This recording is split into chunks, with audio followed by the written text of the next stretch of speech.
Amy, let me tell you about a magical place that is so exactly designed to be enclosed space, year-round fun for the whole family that I bet you already know what I'm going to say before I even say the name. Let's say it together on 3. 1, 2, 3. Great Wolf Lodge. You got it, Amy. My kids loved Great Wolf Lodge when we went. You probably already know that it has a huge indoor water park with a wave pool, lazy river, a bunch of massive water slides. But then your pack can hit the other attractions because wait, there's more. Great Wolf Lodge has adventure-packed attractions like Magi Quest, a live-action game kids can play throughout the lodge, plus the Northern Lights Arcade. Spent some quality time there, so your kid who loves the lazy river and your kid who loves fantasy games will both have a great time. Great Wolf Lodge also offers great dining options and complimentary daily events like nightly dance parties. All under one roof. Unpack the car once and you're settled in to have fun. And with 22 lodges across the country, you're always a short drive away from adventure. We've both had such great times at Great Wolf Lodge, so bring your pack together at a lodge near you. Learn more at greatwolf.com and strengthen the pack. I'm not going to be Medusa today. What fresh hell? Laughing in the face of motherhood. My parenting memoir will be called What Doesn't Work. With Margaret Abels and Amy Wilson. Oh my God, like you're so unpleasant. A podcast that solves today's parenting dilemmas so you don't have to. And I'm like,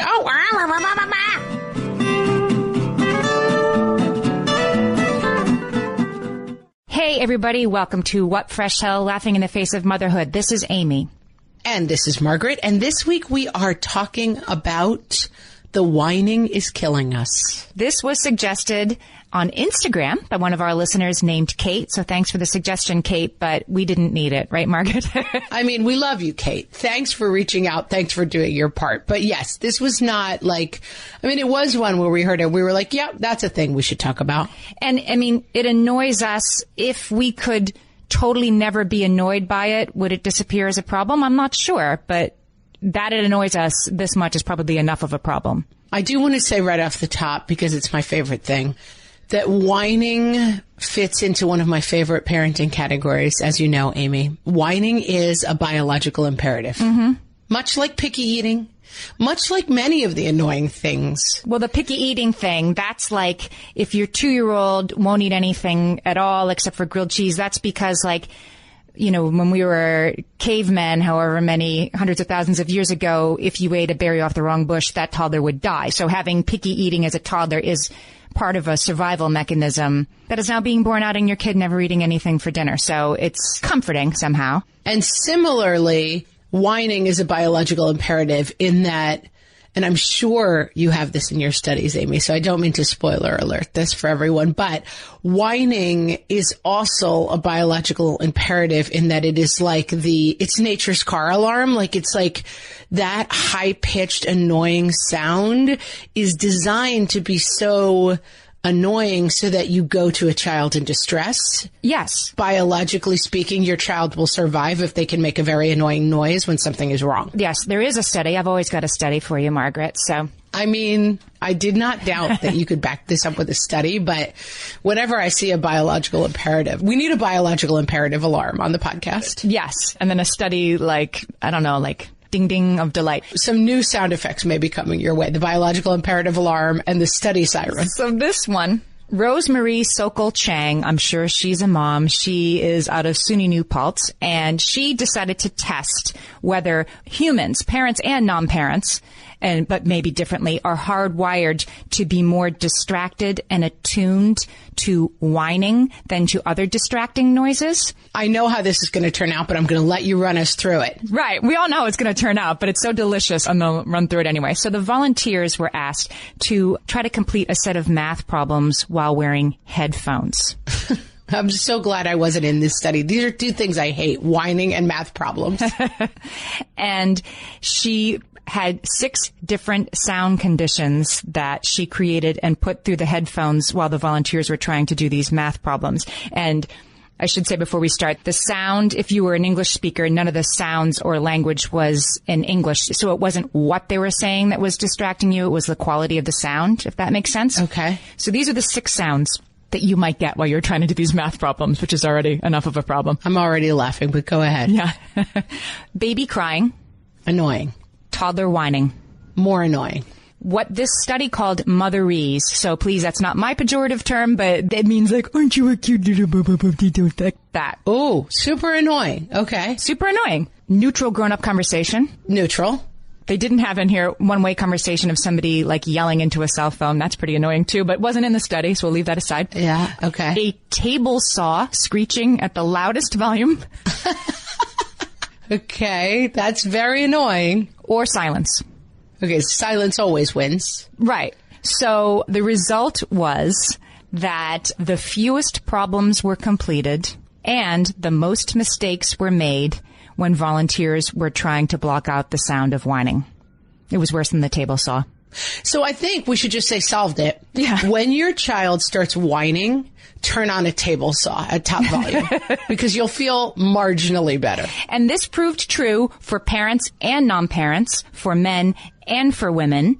And it was twice as bad as the screeching table saw. You could do math no problem with a table saw next to you, but not with a whining toddler. That is hilarious. I think this is an insight that I did not expect. So the study sort of takeaway is that this must be an auditory sensitivity that we, as all humans, are hardwired to share, and that when your child whines, they are exploiting that auditory sensitivity in a developmentally appropriate manner.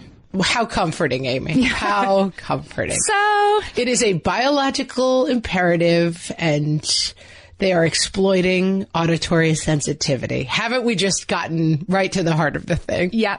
And social scientists also say that whining is what they call a low power strategy of dominance, which means like, you know, we as the grown-ups, as the big people with the little ones, we have high power strategies of dominance, which we can deploy for well or ill. But like a little kid, like this is sort of what's available to them. There are so many examples, and I love the phrase low power strategy of dominance. I was just speaking this. We were somewhere and somebody in some sort of position that might have been considered in some hierarchy kind of lower on the totem pole. I can't remember where we were, but the ability of low power people to dominate is just endlessly fascinating to me. And when I used to work in restaurants, there was a thing, and it was called hot plating. And the dishwashers, when things were not going well, the dishwasher breaks, for example, and they complain about it, and nobody fixes the dishwashers. They're like, you can just do more dishes. It'll be fine.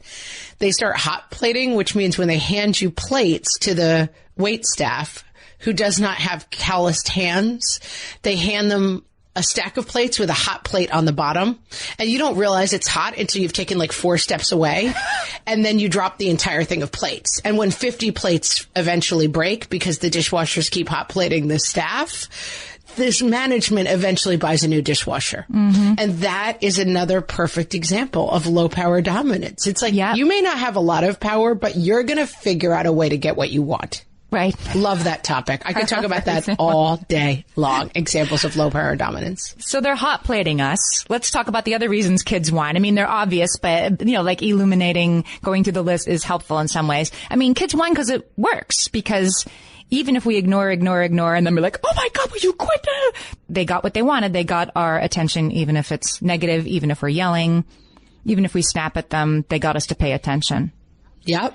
If you want to be a little more magnanimous in your reaction to whining, which I do think we can talk about it, I do think that is a response that could work, like choosing to address it with more compassion. We can talk about if that's possible. Okay. But Aletha Solter, she does attachment parenting, and she does, you know, discipline without punishment. You know, she's a very warm, fuzzy sort of parenting person. So she suggests that whining is stuck crying, she calls it, and suggests that when your kid is whining, they're actually trying not to lose it. Like they're almost crying, but they're trying to hold it together a little bit. I think sometimes yes, sometimes no. And it strikes me that when we talk about ages and stages, it's like, are kids still whining? Like, I mean, my kids are not achieving the super high end register of whining anymore at 11, 9, and 7. But like, I think we're going to get at some underlying behavior that continues and how to address it. That's right. Because does whining have to be, I have 2 boys whose voices have changed and. Right. So they can no longer be like, Mah! Right. But can they complain and complain and complain in a stuck loop? Yes, they can. They can. And make everything my fault? Yes. We used to say, my daughter, it's like the superpowers in comic books. Like you get to fly and you get like razors that stick out of your knuckles and like all the different superpowers. Like my kids had the same thing. Like one of my kids would never let anything go. That was his superpower. But my daughter's superpower, it's like a dinosaur adaptation, was the high-pitched screech. Like she could shut down the entire room if she went into like the high-pitched screech mode. So it's a low power strategy of dominance gone like in a lab. Yes, she's a younger daughter of 2 older brothers, and her low-power strategy of dominance was screaming at a register that would break glass. And it was like, everyone was like, whatever it is, give her whatever she wants. Just make her stop doing that thing. Kids probably whine, again, to say something that is obvious, but sometimes you need to unpack this. Like, they whine when they're hungry. They whine when they're tired. They whine when their ability to cope is ebbing at the end of the day, at the end of a boring grown-up party they didn't really want to go to, right? That's when I start whining at the end of a boring grown-up party that I didn't want to go to. Right. And whining is just because, is whining in the eye of the beholder? Kind of. I have a hot take for you, Margaret. Oh my. Am I ready? I think if we want our kids to whine, that we can't use that word to them. We can use it to each other. Wait. You said if we want our kids to whine. If we don't want our kids to whine. Yes. I am anti-whining. Let me be very clear. I was like, whoa, this is a real hot take. You want your kids to whine. No, you're saying if we don't want our kids to whine, we shouldn't call it whining. If we don't want our kids to whine, we shouldn't call it whining because it is, it's a very judgy, pejorative sort of word, right? Well, and also you're tipping your hat to their low power dominance, which you're saying don't whine. It drives me crazy. And what they hear is whining drives mom crazy. I should do it more. That's true. I just think it's like one of those, we talked about it in the episode about when should kids tell, and we talked about being a tattle, telling kids don't tattle, and like that might not be useful because what does that even mean? Like it's clear to us what it means. It's not necessarily clear to a kid what that means. And I feel like whining is like, I'm really hungry and I don't want to be here anymore. And now you're using that word you always use when you're telling me no. And I also think, stop and think about it. People say that women whine. We don't ever say that men whine. And so I think it's like something that we see people in lower power do to annoy the people in higher power. But it's also the person like asking for something. So I'm not saying we should. Wait, can I still do the thing where they're like, and I'm like, oh, and I pretend to do it back to them? Maybe. Okay.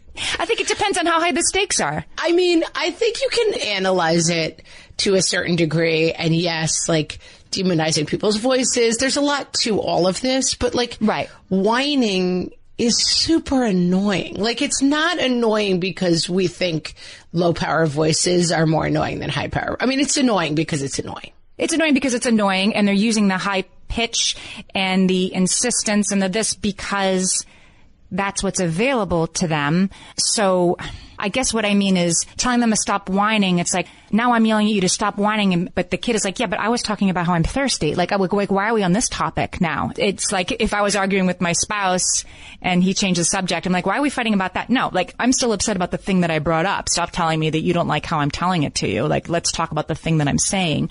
Amy, I think I've got this one. Yeah?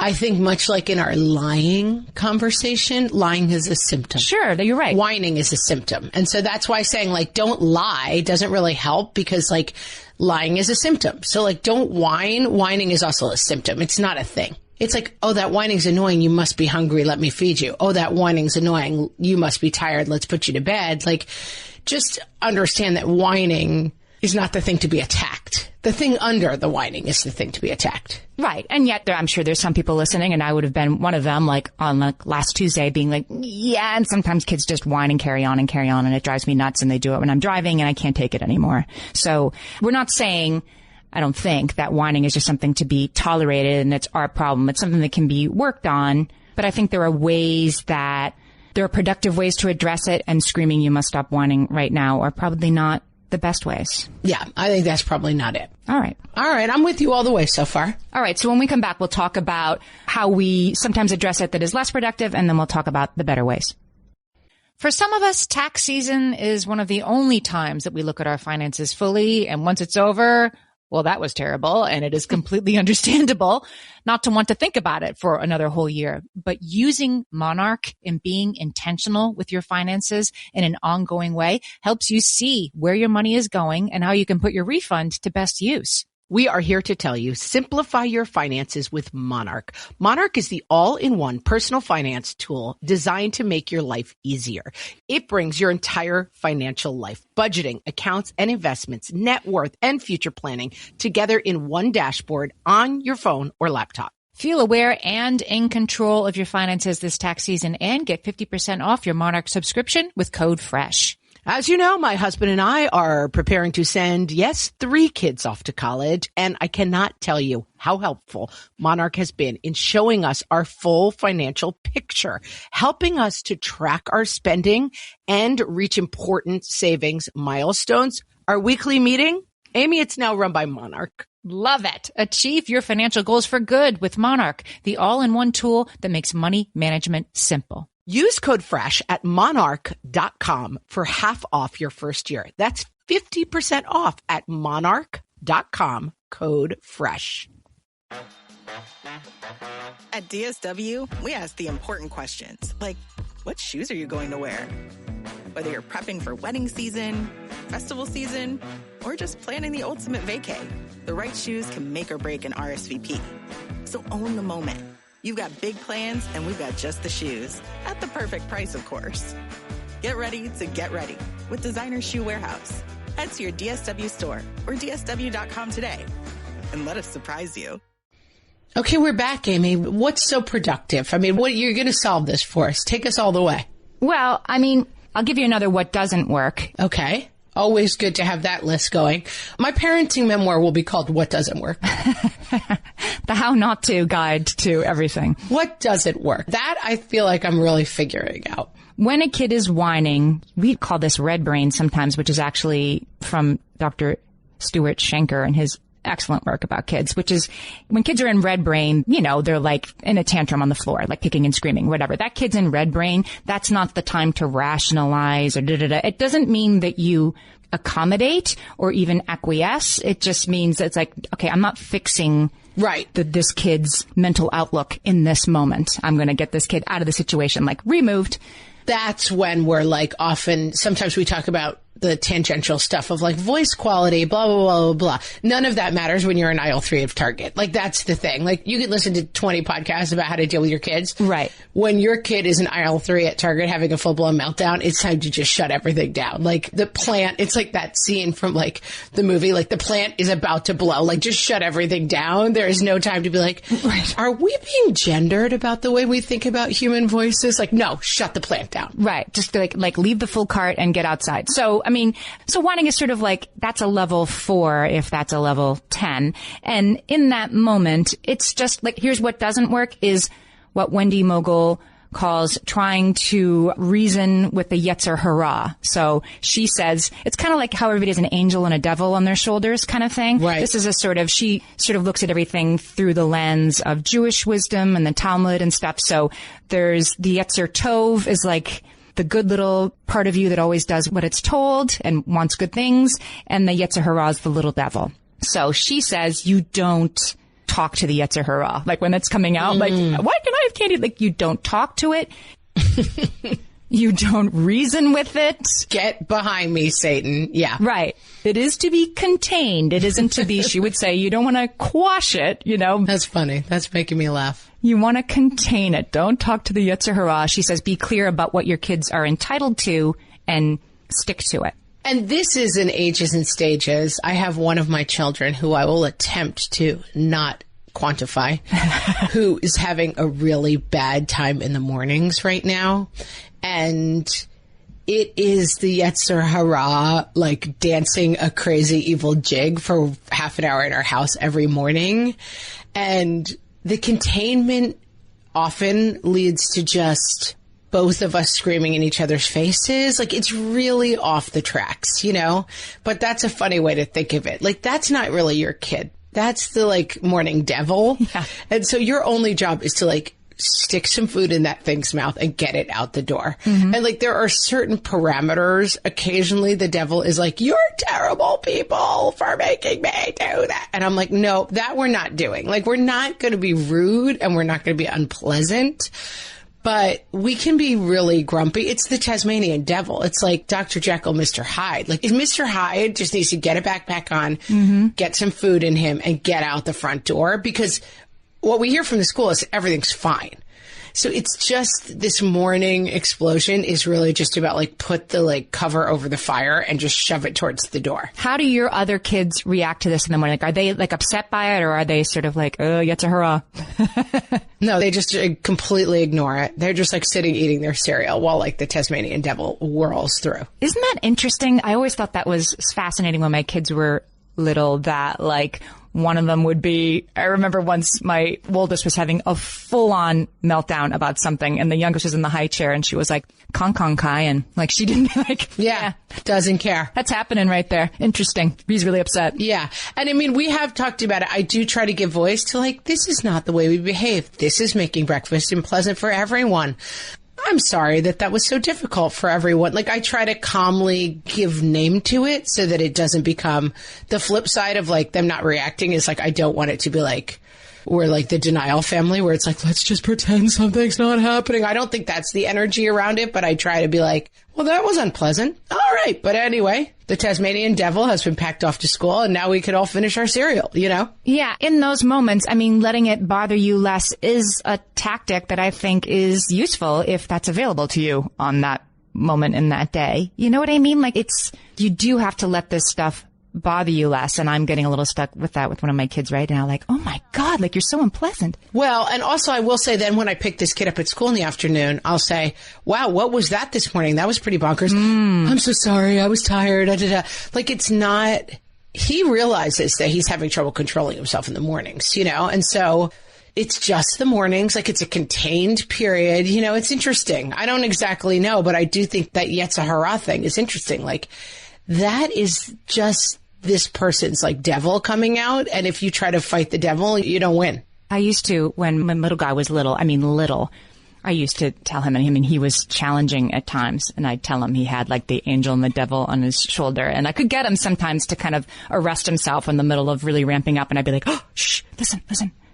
I hear what he's saying. Listen. The little devil's saying this, and he would stop and really try to hear it. And then he'd be like, what's the other one saying? As if I knew, because of course I was omniscient and all powerful. And having some fun with it, that's another way to sort of put parameters on it.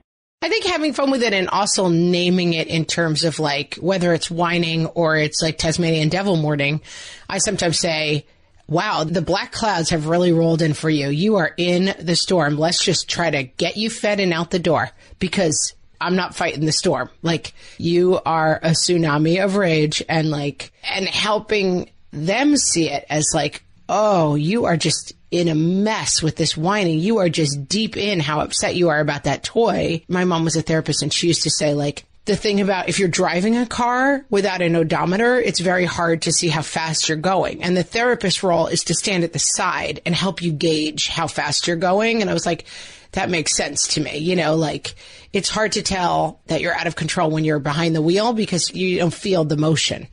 And so I think that's sometimes our job with this, is to be the person on the sidelines, to be like, whoa, this has really gotten out of control for you. I'm here. I'm calm. Yeah. And I'm going to guide you back to normal. Right. But to say, like, I see you really upset, instead of stop whining, you know, that it's just not what they want to hear. Janet Lansbury says something about that.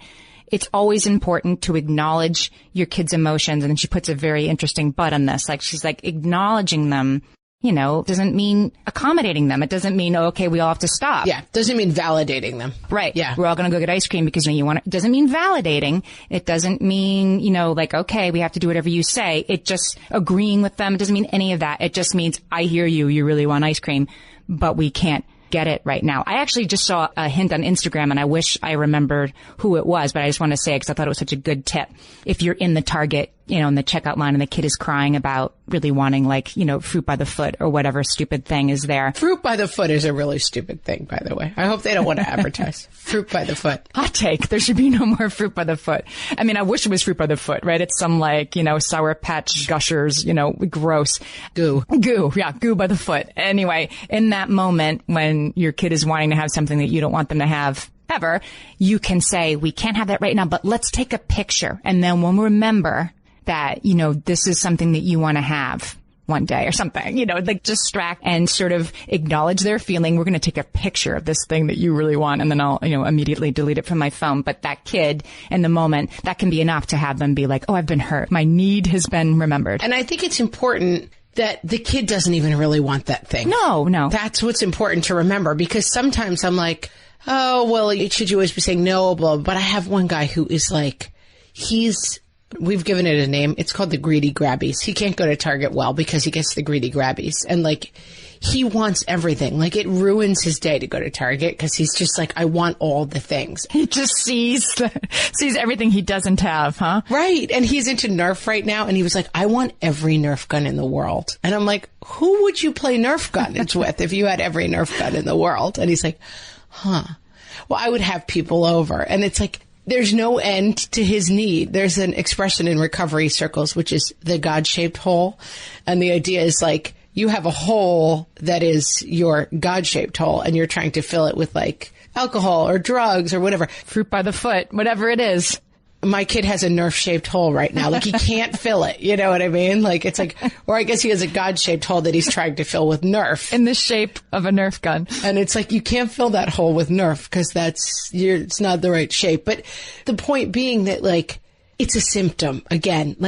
The whining for stuff is I'm overwhelmed. I don't know what I want. I don't know what I need. If you buy me fruit by the foot, I will start whining for an LOL doll. If you buy me that, I will start it's a symptom. It's not the disease. So you put this funny name on it, greedy grabbies, and he can laugh about it a little bit and maybe kind of acknowledge yeah, I do kind of get like that when I go to Target. And that's a way of helping you address it sounds like. Yeah, hopefully. And it's not really, when he's in Target, it's not the time for the conversation of consumerism is a conceit of the American capitalist system. Right. It's not the time to try to be stuff doesn't make you happy.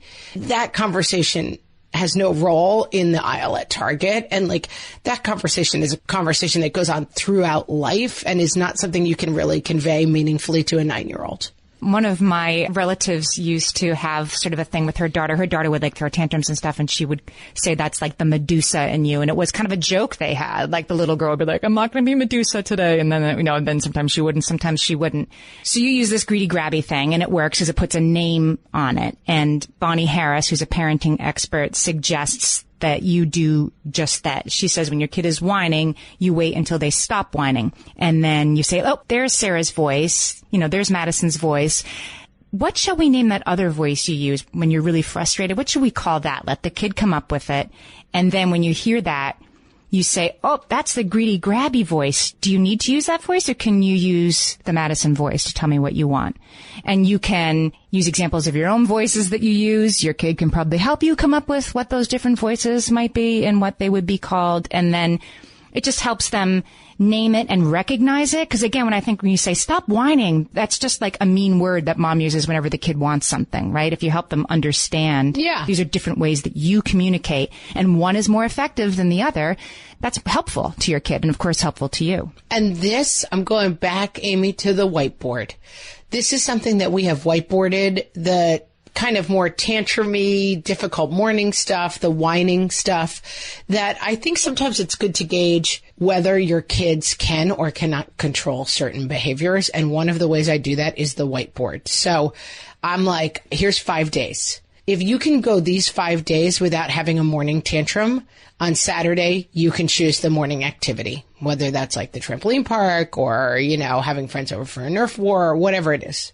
Because it can kind of help you gauge how difficult it is for your child to control this behavior. And something like tantrums and whining, it's difficult to do a whole day without, you know what I mean? But in that case, I might do more you get an X every time you have a tantrum or a breakdown or a bout of annoying whining. And if you get to 10, you lose the thing for Saturday, you know? And it just sometimes I'm like, because I think sometimes kids really are in a phase where they're actually having trouble controlling themselves. I think my morning guy is in that phase right now. That's right. If he was able to, whistle his way through Wednesday morning, he would. That's right. But at the same time, I'm not going to stop asking him to control it. Mm-hmm. So it's like sometimes I go back to this little test of like, let's see if we can get through the week without that. And sometimes we can and sometimes we can't. And if I feel like the pressure of it is adding to the problem, then I might step back from it a little bit. But I think it's good to check in and be like, for some kids, this is harder than for other kids. Some kids are kind of have whiny personalities. I have 3 kids. That's true. Some kids, I have a kid who never whined. Like I almost can't picture their whiny voice, But then I have other kids who whined a lot. And so I think sometimes giving a test of like, how little of this can we do will give you a sense of like what this is a symptom of in your kid. Is it just a symptom of like, oh, they do it when they're hungry or they're tired and they can pretty much control it? Or is it a symptom of like, this kid is very overwhelmed by life and it seems like it's a real problem? Right. And for that kid, you're breaking it down. Like this is the same stuff that they tell you when you're trying to set a goal for yourself. Like don't say like, I'm going to write a book next year. Say, next week, I'm going to sit down at my desk and I'm going to, spend 8 hours. And by the end, I will have written half of one chapter or something. Like make the achievable stuff almost absurdly small so that you meet it. And I think it's a really good message for your kid to say, I don't expect you to control this all the time. I don't expect a perfect, no whining, no complaining, no tantruming, no door slamming life. But I want you to understand that you have the capacity to control this. Bonnie Harris would say the same thing, that you need to acknowledge the times when your kid is doing a good job, right? Like if you really want to address this, you can't just tell them to stop it when they're doing it, but acknowledge, hey, you did a great job today, kind of staying on top of stuff. I noticed you did really well this morning. Good job. I loved how you used your Sarah voice to ask for what you wanted. We always forget to do that, but that could help with some of this too. My father-in-law has a term for that. I'm going to tell you right after this. All my kids learned to swim when they were little. It was super important to me that they be confident and safe in the water. There was only one problem with that, taking them to swim lessons. I mean, the pools were freezing. There were always cranky adults doing laps right there. And it was definitely not, for any of us, what you would call fun. Amy, heard. But now there's Goldfish Swim School. Goldfish takes a really thoughtful approach to swim lessons, combining research-based teaching with a warm, kid-friendly environment that actually helps kids thrive in the water. Every detail at Goldfish is thoughtfully designed to create a golden experience, from shiver-free, warm indoor pools to comfy waiting areas for parents to professionally trained lifeguards on deck. Goldfish uses an approach called the science of swim play, which combines guided play with proven teaching techniques to help kids learn to swim, build water safety skills, and gain confidence, all at their own pace. Lessons are designed to meet kids exactly where they're at. If you've been thinking about swim lessons or just wondering where to start, this is a great opportunity. Right now, Goldfish Swim School is offering a waived membership plus your child's first lesson free at participating locations. Just visit goldfishswimschool.com/free to find a location near you and enroll using promo code FREE. That's goldfishswimschool.com/free, promo code FREE. My favorite skincare products actually feel more like self-care, like they're so nice to put on and they smell so good that I'm actually happy when I get to that part of my day.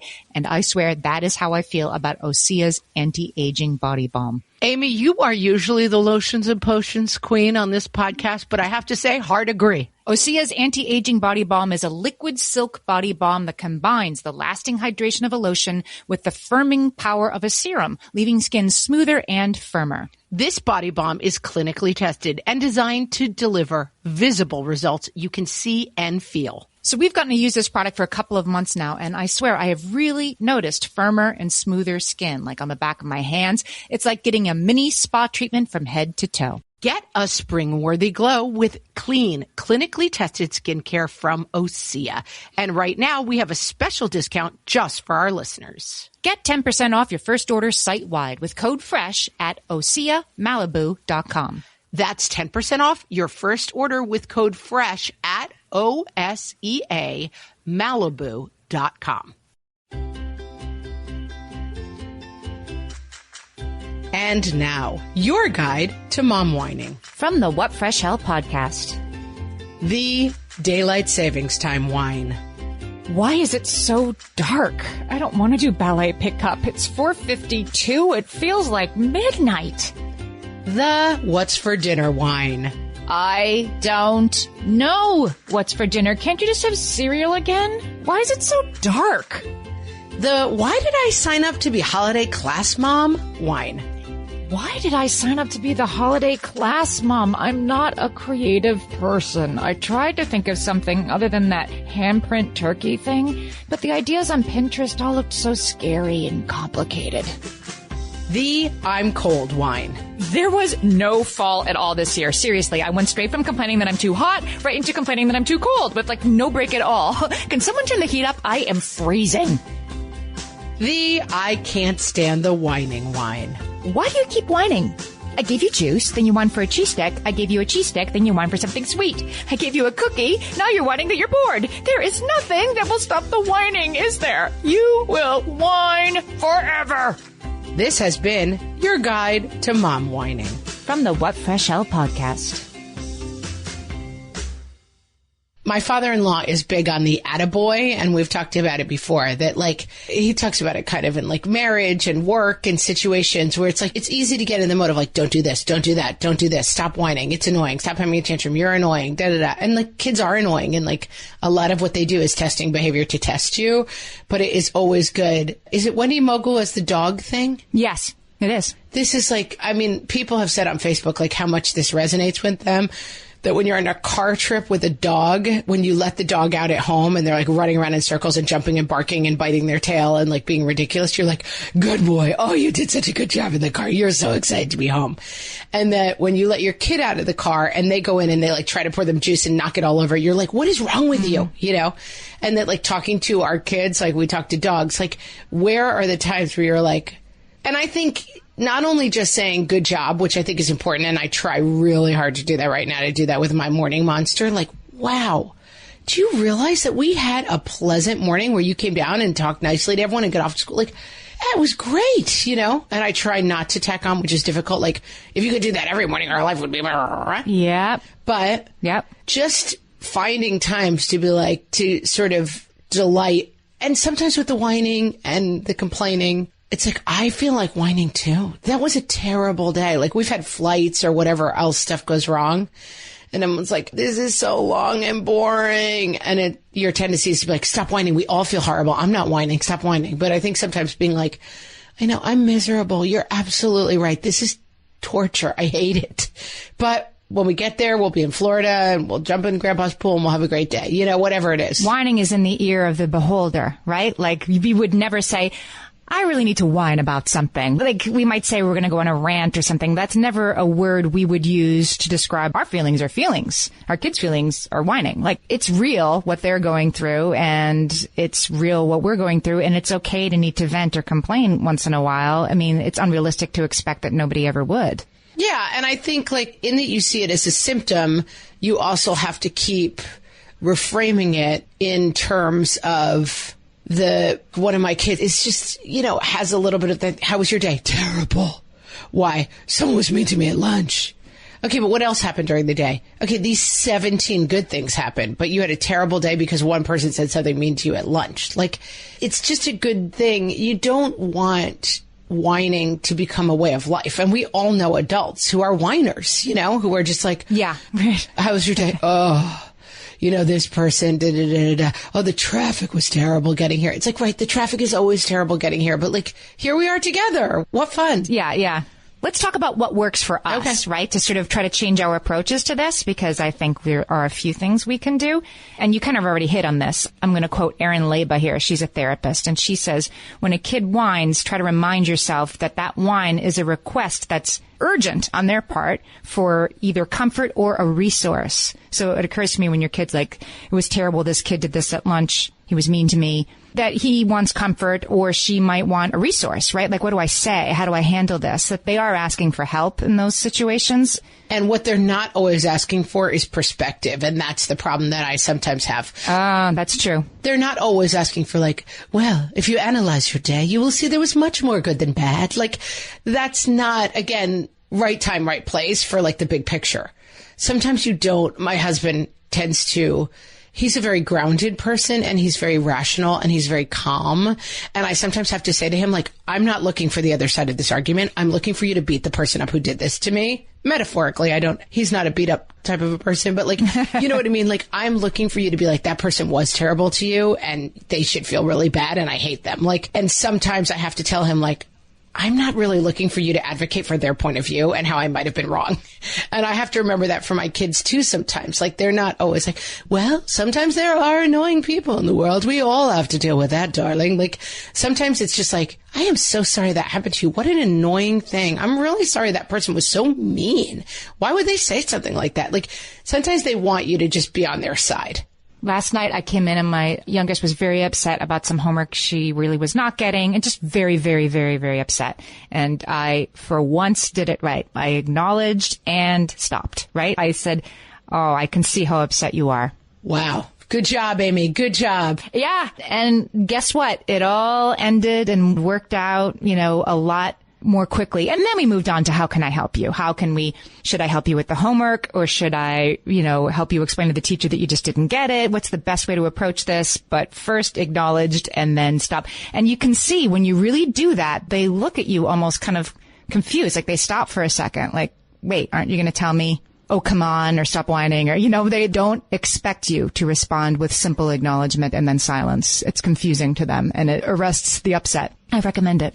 And it's kind of delighting to them. I mean, I've had times, especially when the kids were really little, when it was like, whatever, kindergarten worksheets and stuff, where they would be freaking out and crying over their homework. And I would walk over and take the homework and rip it in 4 sheets and be like, we're not doing this. It's not worth it. This is not what homework's supposed to be, Sometimes just being like, my mom was getting on a plane once and a guy came over and said, oh, I think this is my seat. And she said, no, I think this is my seat, blah, blah. Anyway, they went back and forth and back. And my mom finally pulled out her ticket and she said to the guy, wow, you are absolutely right. I am in the wrong seat. This is your seat. And then when she was getting up, he started joking like, could you say that one more time? I never hear that. I am absolutely right. And like, I think sometimes just even when it's whining, even when it's being presented in an unpleasant way, when your instinct is like, I must stop this behavior, every once in a while, it's great to be like, let's rip the homework up. You know what? Let's take the day off and go get ice cream. None of this let's hold it all a little less lightly. I have a quote from Dr. Jessica Michelson that I really like. She says, when kids whine, they're telling you, I can't act big anymore. Please take care of me like I was a baby.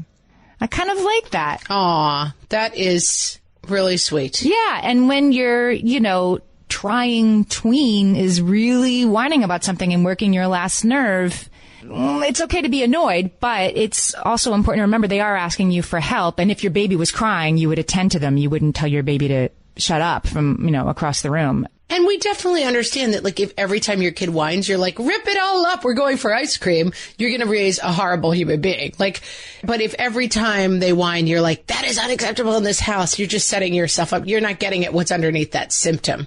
There's a great scene in the book, Eat, Pray, Love, the Elizabeth Gilbert book. Yeah. That she's like running check-in at like a yoga center and the person next to her is like very centered and stuff.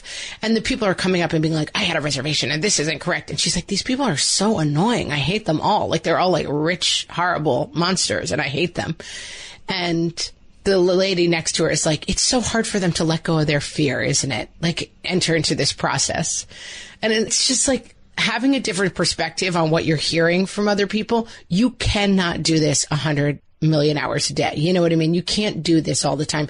You can't hear whining every time. It's like, what I hear is that the world is overwhelming and you need to return to childhood and babydom. Like, of course, sometimes you're going to be like, stop whining. We're all on the delayed plane and we all hate it. So shush, Right. But it is always good to reimagine the perspective of like, what is causing this morning monster who wakes up in my house to terrorize us all every day? It helps you meet it more calmly. And so that will probably also, I think, help with the whining. I mean, it helps you feel better about it, but I think it will, sort of cut the whining down if you're not yelling, stop whining, which, that, I don't know, it doesn't work. Oh, listen, if screaming at my morning monster, shut up, you're annoying everyone, and you need to behave better than this worked, I would advocate it 100%. But I have tried it at length. It is much easier than anything else, but it unfortunately does not work. It feels very effective for that 3 seconds, right? It feels really good to scream in another human being's face when they are annoying you, but unfortunately, there's really no happiness. I've walked a long way down this road, guys, and I'm telling you, it does not lead to happiness. Whatever you do, I think you need to handle it consistently. Right? Like what will encourage more whining is if the kid wants the fruit by the foot and 3 times out of 5 you ignore, and once you yell, and the last time you just buy the fruit by the foot because you can't take it anymore. And there's a reason why when you buy the fruit by the foot, they're whining by the time you get out the door that they want to stop at Starbucks and get, a sugary drink. Like, they can't scratch the itch. So, giving in does not actually help. Because, again, if giving in worked, I would tell you to do that. It's also a lot easier. It's that God-shaped hole they're trying to fill with a unicorn frappuccino and... It cannot be filled with fruit by the foot and unicorn cappuccinos, unfortunately. I wish it could, guys. I wish it could. If your kids are whining a lot, right? If there's a lot of whining in your house, just like if there's a lot of yelling in your house, it's probably time to look at the iceberg and see what else might be going on in your family's life, in your kid's life, or you're taking on too much, or there are other stress factors. And because that will also help you, 1, hopefully address some of those factors, but 2, meet the whining with a little more compassion instead of this kid is out to ruin my life. And, the good news, returning to our earliest theme, is that this is, in young children, the true whining is a biological imperative, and their vocal cords will continue to lengthen, and they will no longer be able to make that sound anymore at a certain point. So their vocal cords lengthen, that must be it, right? Your vocal cords lengthen and your voice gets deeper. They do something.